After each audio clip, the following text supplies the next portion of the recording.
लगातार राहुल भाई आपसे यही जानना चाहिए, क्योंकि ये कहा जा रहा है कि ममता दीदी सरकार में है, वो तो नहीं चाहेंगी कि हमारे देश में हिंसा हो या हमारे प्रदेश में हिंसा हो, वो तो नहीं चाहेंगी, वो तो चाहेंगी कि हमारा प्रदेश अच्छे से चले। आपको लगता है कि ऐसा कोई मुख्यमंत्री चाहेगा? आप मेरे को एक बताइए, योगी आदित्यनाथ भी तो है ना यूपी के सीएम। हाँ, बिल्कुल। हर राज्य उनकी डिमांड क्यों कर रहा है?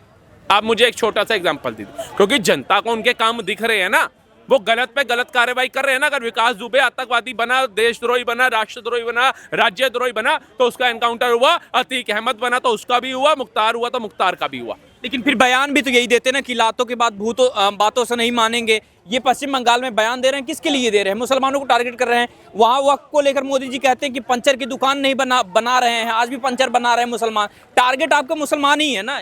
टारगेट मुसलमान हमारे ही है। मुसलमानों को नहीं सोचना है कि उन्होंने अपने बच्चों का भविष्य क्या बनाना है, इंजीनियर बनाना है या कलाम साहब बनाना है, वीर अब्दुल हमीद बनाना है। अगर वो अपने बच्चों को ईंट पत्थर दे करके बाहर भेजेंगे और बोलेंगे जाओ संभल के अंदर मारो पुलिस वालों को पत्थर, तो उनके बच्चे ही मरेंगे। कश्मीर में अगर सेना को पत्थर मारने के लिए पत्थरबाज बना करके बच्चों को भेजोगे तो तुम्हारे बच्चे ही गोली से मरेंगे। ओबीसी का बच्चा तो नहीं मरा, लालू का बच्चा तो नहीं मरा, अखिलेश के बच्चे तो नहीं मरे, केजरीवाल के बच्चे तो नहीं मरे, राहुल गांधी प्रियंका वाड्रा के बच्चे तो नहीं मरे। आप बताइए ना, मुसलमान का बच्चा ही मर रहा है। और वो उनके बच्चों की मौत की कीमत क्या लगा के आते हैं? 5 लाख रुपया। बस गए ना अखिलेश यादव 5-5 लाख रुपए बांट रहे। क्या मुसलमान के बच्चे की जिंदगी जान की कीमत 5 लाख रुपए है? तुम उसके हाथ में, मोदी जी कह रहे एक हाथ में लैपटॉप ले लो, एक हाथ में कुरान ले लो। तुम कह रहे हो नहीं, एक हाथ में पत्थर लो, एक हाथ में कुरान ले लो। तो जो शरिया चलना चाह रहे हैं तो क्या दिक्कत है भाई? उनको अगर वही चलना चाह रहे हैं तो क्या हटा दो, संविधान हटा दो। एक देश दो कानून चलेंगे। हम भी कहते हैं हम भी भागवत गीता से चलेंगे। हमारे श्री कृष्ण ने बताया है कि अगर छल करना पड़े अधर्म को खत्म करने के लिए तो छल भी करो।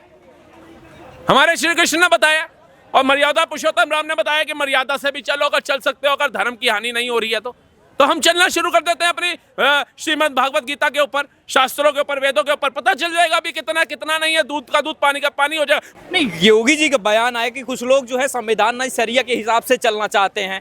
इशारा उनका साफ है कि मुसलमानों की तरफ वो कह रहे हैं। आपको लगता है कि ऐसा बयान देना चाहिए? सबको मुसलमानों को एक ही नजरिए से देखना कितना सही है? उन्होंने कुछ लगाया है ना, कुछ का मतलब क्या होता है? कुछ है 100 में से 90 हैं, मैं भी कहूँगा 10 होंगे। कलाम साहब जैसे, वीर अब्दुल हमीद जैसे, बिस्मिल्लाह खां जैसे, अशफाकुल्लाह खां जैसे, ऐसे होंगे 10। लेकिन 90 तो भटक रहे हैं ना, 90 तो भटके हुए हैं ना। नहीं भटके हुए तो आप बताइए, एक सर्वे करने संविधान की इजाजत लेकर के कोर्ट से ऑर्डर लेकर के जाया जाता है संभल के अंदर, और वहाँ हजारों की तादाद में, सैकड़ों की तादाद में मुसलमान इकट्ठे हो जाते हैं पत्थरबाजी करने के लिए। कहाँ से आते हैं ये लोग? कहाँ से आते हैं? हमें कोई बोले ऐसे रैली है, हम बिना सोचे समझे पहुंच जाएंगे पत्थरबाजी करने, लठबाजी करने। हमारे में तो कोई नहीं निकला। ये कहा जा रहा है जब से मोदी और योगी की सरकार आई है, ममता भी इसीलिए मुसलमानों को साथ दे रही हैं, क्योंकि मोदी और योगी का टारगेट सिर्फ और सिर्फ मुसलमान हैं। उनकी मस्जिदें हैं, उनके कब्रिस्तान हैं। देश में मुसलमान ही नहीं है, बस एक ही उसी को टारगेट करना, कोई चीज और नहीं हो रहा। उससे पहले दंगे नहीं हो रहे थे 2014 से पहले। हंस हंस खेल रहा था भारत तो मेरा। ये मुजफ्फरनगर दंगे तो अफवाह थी। ये कश्मीर से 7 लाख कश्मीरी पंडितों का पलायन तो अफवाह था। तमिलनाडु केरला के अंदर से पलायन तो अफवाह थी। आप बताइए, ये सब अफवाहें थी। ये हर एक राज्य में फट रहे थे, थोड़ा ना फट रहे थे। वो दिवाली मनाई जा रही थी, आज उत्तर प्रदेश में मनाएंगे, कल गुवाहाटी में मनाएंगे, परसों पंजाब में मनाएंगे, तरसों कहते हैं बनारस में मनाएंगे, तो तरसों बंगाल में मनाएंगे, तो उसके बाद बेंगलोर में मनाएंगे, तो उसके बाद महाराष्ट्र में मनाएंगे। दिवालियां मनाई जा रही थी। ये देश थोड़ी ना मेरा जल रहा था। आज कहीं पे धमाके नहीं हो रहे, वो अच्छा नहीं लग रहा इनको। आप किसी भी कांग्रेस प्रवक्ता से जाकर के पूछ लेना, आप किसी भी कांग्रेसी चमचे से जाके पूछ लेना, उसको बस 2 ही चीजें होंगी कि भैया 15 लाख कब आएंगे और 2 करोड़ रोजगार कब आएगा। तीसरी वो बात ही नहीं करेगा। डंके की चोट पे मैं बोलता हूँ। लेकिन अगर आप किसी देशभक्त से पूछ लोगे, राष्ट्रहित की सोच वालों से पूछ लोगे, तो कहेगा मुझे 15 लाख नहीं चाहिए, मेरी सेना को पत्थर मारने वाले पत्थरबाज गायब हो गए साहब। मेरा तिरंगा आज कश्मीर में कोई जला नहीं सकता, किसी की औकात नहीं है। आज मेरे देश के अंदर चाइना को पछाड़ के दूसरे नंबर पर रोड मैप में आ गया। आज मेरे भारत के अंदर वंदे भारत, नमो भारत जैसी लग्जरी ट्रेनें घूम रही हैं। आज मेरे भारत के अंदर काशी विश्वनाथ के गंगा जी में क्रूज दौड़ रहे हैं। आज मेरे देश के प्रधानमंत्री प्रथम पंक्ति में पाए जाते हैं। आज मेरे देश के प्रधानमंत्री को 20 कंट्रियों ने सर्वोच्च सम्मान दिया, जिसमें 7 कट्टर इस्लामिक कंट्रियां थी साहब। आज मेरे देश का जवान अगर पाकिस्तान की सीमा में घुस जाता है तो 24 घंटे में भारत आता है। सरबजीत की तरह गर्दन नहीं आती उसकी। आज मेरे देश का सेना अगर 7 कतर में फंस जाती है, फांसी की सजा होती है, तो वो भी भारत आती है। आज अगर तबूर राणा जैसे आतंकवादी मास्टरमाइंड भी अमेरिका जैसे सुपर पावरफुल कंट्री के अंदर होते हैं, तो उसको भी भारत लाने का काम हमारे देश की सरकार करती है। लेकिन लेकिन पिछली सरकारों में सरबजीत की गर्दन आती थी या हमारी सेना की मुंडियां काट करके उनसे बास्केटबॉल खेल रहे होते थे। बोलो, ये दौर भूले नहीं है। हर एक राज्य, आप ट्रेन में सफर कर रहे हो, ट्रेन में कब ब्लास्ट होगा आपको नहीं पता। आप शॉपिंग मॉल में गए हो, सरोजनी नगर जैसी मार्केट में, कब ब्लास्ट होगा आपको नहीं पता। आप मूवी देखने गए हो लिबर्टी सिनेमा के अंदर, कब ब्लास्ट होगा आपको नहीं पता। आप 5 स्टार ताज होटल के अंदर मुंबई में कब खाना खाने गए हो फैमिली के साथ, कब ब्लास्ट होगा आपको नहीं पता। लेकिन आज हर परिवार, हर बच्चा, हर नौजवान बेचिंत होकर के जाता है। आज अगर आप दशहरे का मेला भी देखने जा रहे हो तो आपके कान तरस जाएंगे। जब हम बचपन में सुनते थे लवारिस वस्तुओं को ना छुएं, बम हो सकती हैं, आज ये सुनने को नहीं मिलता है।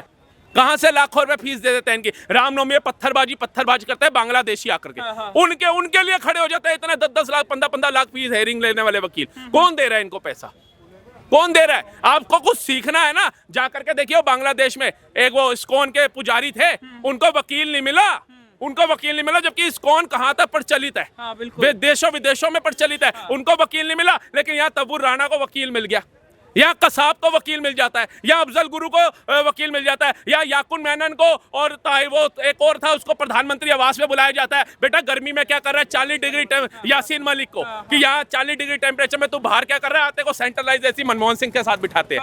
यहाँ आतंकवादियों के लिए रात को 2-2 बजे 12-12 बजे कोटे खुलवा दी जाती है। मोदी जी को कुछ करना चाहिए, मोदी जी को करना चाहिए।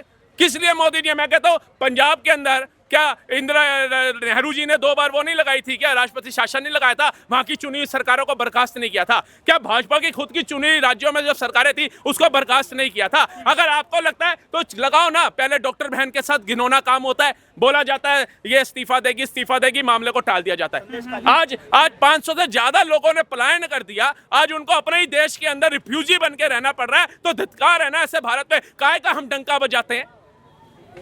ये नरेंद्र मोदी जी को तय करना पड़ेगा या अमित शाह जी को तय करना पड़ेगा। जब आपके साथ भारत की जनता है, भारत का हर तबके का इंसान है, आपने कहा बटोगे तो कटोगे, लोगों ने ना बटना भी बंद कर दिया और कटना भी बंद कर दिया, एक रह करके सेफ रहना शुरू कर दिया। आपने कहा कोरोना काल के अंदर घर से नहीं निकलना, थाली बजाओ से लेकर सब कुछ किया। आपने जैसे जैसे कहा भारत का हर एक वासी आपके साथ चला, क्यों? क्योंकि उनको आपके अंदर एक आशा की किरण नजर आई। लेकिन अगर उसी भारत देश में जिसके लिए हमारे बुजुर्गों ने गर्दनें कटवा दी थी, जिसके अंदर हमारे योद्धाओं ने अपनी आहुतियां दे दी थी, उसी भारत में अगर आज भी हिंदू पलायन करेगा तो धिक्कार है हमारे जैसे लोगों के ऊपर। तो क्या बात है, क्या कर रहे हैं हम क्या कर रहे हैं बातों में, क्या कर रहे हैं? आप जाइए ना नेशनल मीडिया पे जाइए, वहां पर कोई प्रवक्ता अपनी बात करने आएगा, दूसरा अपनी करने आएगा, तीसरा अपनी करने आएगा, और उनसे पूछोगे मुद्दे की बात, वो कहेगा भैया जी वो 15 लाख रुपया नहीं आ रहा मेरा। लेकिन घर में माँ के पास खाने को रोटी नहीं है, पानी माँ ने पिया सुबह से शाम तक वो नहीं पता, लेकिन यहाँ करके बड़ी बड़ी बातें करके जाएगा 15 लाख नहीं आया। अरे मूर्ख, तेरा घर आज सलामत है क्योंकि मेरा जवान जो है ना सीमा पे खड़ा है, उसे पत्थर मारने वाला पत्थरबाज गायब हो गया। ये किश्त आई तेरे घर में पहली,